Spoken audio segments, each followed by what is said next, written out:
तो चलिए दोस्तों, आज हम क्लास 10 की हिंदी अध्याय 7 पढ़ेंगे और इस पाठ का नाम है परंपरा का मूल्यांकन। क्या नाम है? परंपरा का मूल्यांकन। ये इस पाठ की लेखक है रामविलास शर्मा और ये पाठ की कौन सी विधा है? तो निबंध है। इससे पहले हम 6 चैप्टर अच्छे से तरीके से पढ़ा चुके हैं। आप जा कर के देखिए और VBI ऑब्जेक्टिव क्वेश्चन प्रत्येक चैप्टर का भी हम करा दिए, वो पढ़ लीजिएगा तो शायद इस चैप्टर से एक भी ऑब्जेक्टिव छूटने का चांस नहीं होगा।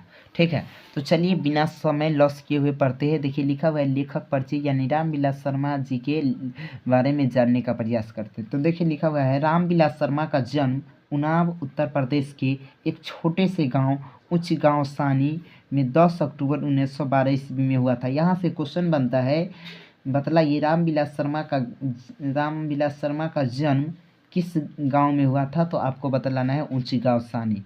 और कब हुआ था? तो 10 अक्टूबर 1912 ईस्वी में। अगला क्वेश्चन लिखा हुआ है आगे लिखा हुआ है लखनऊ विश्वविद्यालय से 1932 में BA तथा 1934 ईस्वी में अंग्रेजी साहित्य में MA किया। मतलब 1932 ईस्वी में उन्होंने लखनऊ विश्वविद्यालय से 1932 में BA और 1934 ईस्वी में अंग्रेजी साहित्य से यानी अंग्रेजी में MA किया। वे 1938 ईस्वी से 1943 तक लखनऊ विश्वविद्यालय में अंग्रेजी विभाग में अध्यापन का कार्य किया। मतलब फिर देखिए उन्होंने लखनऊ विश्वविद्यालय में ही 1934 में BA और MA किए थे। मतलब 32 में BA और 1934 में MA। ठीक है, और फिर 1938 ईस्वी से लेकर के 1943 तक लखनऊ विश्वविद्यालय में अंग्रेजी विभाग में अध्यापन का कार्य किए, यानी पढ़ाने का काम किए। आगे देखिए लिखा हुआ है वे आगरा के बलवंत राजपूत कॉलेज चले आए और 1971 तक वहां अध्यापन का कार्य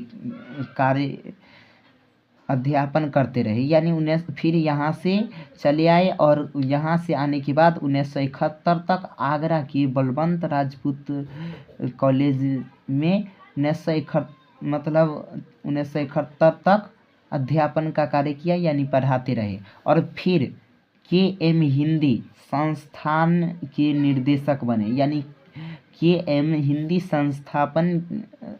संस्थान के निर्देशक बने, यानी डायरेक्टर बने। आगे देखिए लिखा हुआ है फिर 1974 ईस्वी में सेवानिवृत्त हुए। मतलब बोल सकते हैं कि वे 1974 में यानी उनका रिटायरमेंट हुआ। यानी सेवानिवृत्त मतलब होता है कि उन्होंने नौकरी को कंप्लीट हुआ। आगे देखिए लिखा हुआ है 1949 से 1953 ईस्वी तक रामविलास शर्मा भारतीय प्रगतिशील लेखक संघ के महामंत्री भी रहे। आपसे क्वेश्चन यहाँ पर पूछा जाता है कि बतलाइए रामविलास शर्मा कब से कब तक भारतीय प्रगतिशील लेखक साहित्य के संघ, मतलब क्वेश्चन यहाँ से पूछा जाएगा कि बतलाइए रामविलास शर्मा जी कब भारतीय प्रगतिशील लेखक संघ में थे? तो 1949 से 1953 ईस्वी तक।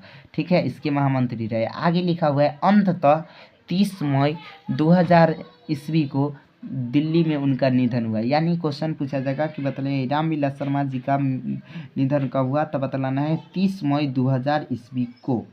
आगे देखिए लिखा हुआ है रामविलास शर्मा को निराला की साहित्य साधना पुस्तक पर साहित्य अकादमी पुरस्कार मिला। आपसे क्वेश्चन पूछा जाएगा कि रामविलास शर्मा जी को, आपसे क्वेश्चन पूछा जाएगा कि बतलाइए रामविलास शर्मा को किस पुस्तक पर, यानी किस पुस्तक पर साहित्य अकादमी पुरस्कार मिल रहा है? तो आपको बतलाना है निराला की साहित्य साधना पुस्तक पर साहित्य अकादमी पुरस्कार मिला है।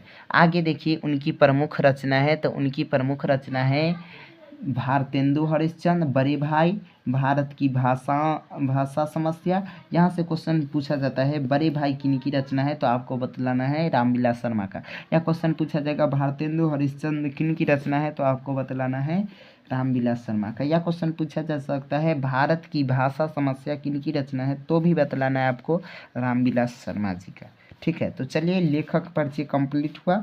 अब हम अगले क्लास में आएंगे तो VBI ऑब्जेक्टिव क्वेश्चन और उसके बाद सब्जेक्टिव क्वेश्चन पढ़ेंगे। यदि आप हमारे प्रत्येक चैप्टर का यदि नहीं देखे तो जा कर के देख लीजिए। प्रत्येक चैप्टर का 5 से 10 मिनट में कंप्लीट किया। हुआ है। तो आशा करते हैं आपको अच्छा लगा होगा।